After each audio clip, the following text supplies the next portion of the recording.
नमस्कार साथियों, टीटीआईबी क्लासेज पर आप सभी का स्वागत है। साथियों, हमारा आज का क्वेश्चन होने वाला है ओवरलोड और ओवर करंट में दोनों में क्या अंतर होता है। साथियों देखिए, साथियों ओवरलोड और ओवर करंट दोनों अलग अलग चीज़ है, लेकिन अधिकतर लोग यही जानते हैं कि दोनों एक ही चीज़ है। साथियों ओवरलोड क्या होता है, पहले मैं एग्जाम्पल के थ्रू बताता हूँ। जैसे कि मान लीजिए मैं हूँ साथियों, और मेरी कैपेसिटी है साथियों 70 किलो वजन उठाने की। ठीक है, 70 केजी मैं उठा सकता हूँ साथियों, इतना वजन मैं आराम से उठा सकता हूँ। लेकिन अचानक से मेरे को कहा जाए कि आप 90 केजी वजन उठाइए, आप 90 केजी वजन उठाइए, तो ये मेरी कैपेसिटी से बाहर हो गया, ये मेरी कैपेसिटी से बाहर हो गया। तो साथियों ये क्या हो गया, ये हो गया साथियों ओवरलोड, इसे हम ओवरलोड कहते हैं। अब जैसे कि हम मशीनी भाषा में इसको समझे, तो मशीनी भाषा के लिए साथियों ये हमारे पास एक मोटर है, ठीक है, और ये मोटर की शाफ्ट है। साथियों ये मोटर क्या करती है, मोटर यांत्रिक ऊर्जा देती है, ठीक है, यांत्रिक ऊर्जा मोटर देती है। तो ये मोटर किसी को यांत्रिक ऊर्जा दे रही है, मान लीजिए कि डीसी जनरेटर है, ठीक है, डीसी जनरेटर को ये यहां से यांत्रिक ऊर्जा दे रही है।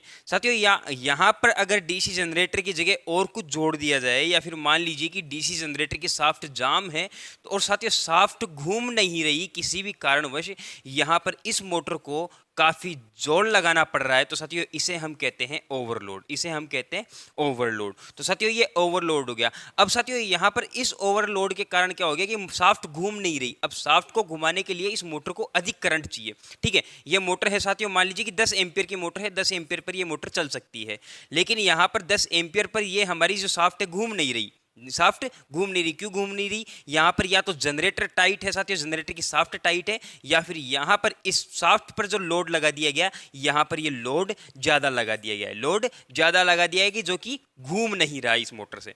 तो इस कंडीशन में मोटर क्या करेगी, मोटर 10 एम्पियर ना लेकर के मोटर लेगी साथियों 11 एम्पियर, 12 एम्पियर, 15 एम्पियर, ठीक है। एम्पियर की संख्या मोटर बढ़ा देगी। क्यों लिया मोटर ने यहां पर, क्योंकि लोड बढ़ा दिया गया साथियों, लोड बढ़ गया, इसीलिए मोटर ने यहां पर एम्पियर की संख्या बढ़ा दी। अब एम्पियर की संख्या बढ़ गई, तो साथियों यहां पर ये जो मोटर की शाफ्ट पर जो टॉर्क लग रहा है, इसे तो हम कहेंगे ओवरलोड। और यहां पर इस ओवरलोड के कारण जो करंट ये मोटर अधिक ले रही है, मोटर 10 एम्पियर की थी लेकिन मोटर 15 एम्पियर ले रही है, तो साथियों हम इसे कहेंगे ओवर करंट। क्या कहेंगे भाई, ओवर करंट। बात समझ में आ गई होगी। जैसे कि साथियों अगर इंसानी भाषा में इसको समझे, तो मेरी जो कैपेसिटी है 70 किलो वजन उठाने की है, और मैंने 90 केजी वजन उठा रखा है, तो साथियों ये मेरी कैपेसिटी से बाहर है, और इसे हम ओवरलोड कह सकते हैं। लेकिन अगर इसी की अपेक्षा में ओवर करंट की बात करूं, तो साथियों मान लीजिए कि मेरी कैपेसिटी 2 रोटी खाने की है, ठीक है, मेरी कैपेसिटी 2 रोटी खाने की, लेकिन मैं खा 4 रोटी रहा हूं, तो ये मेरी कैपेसिटी से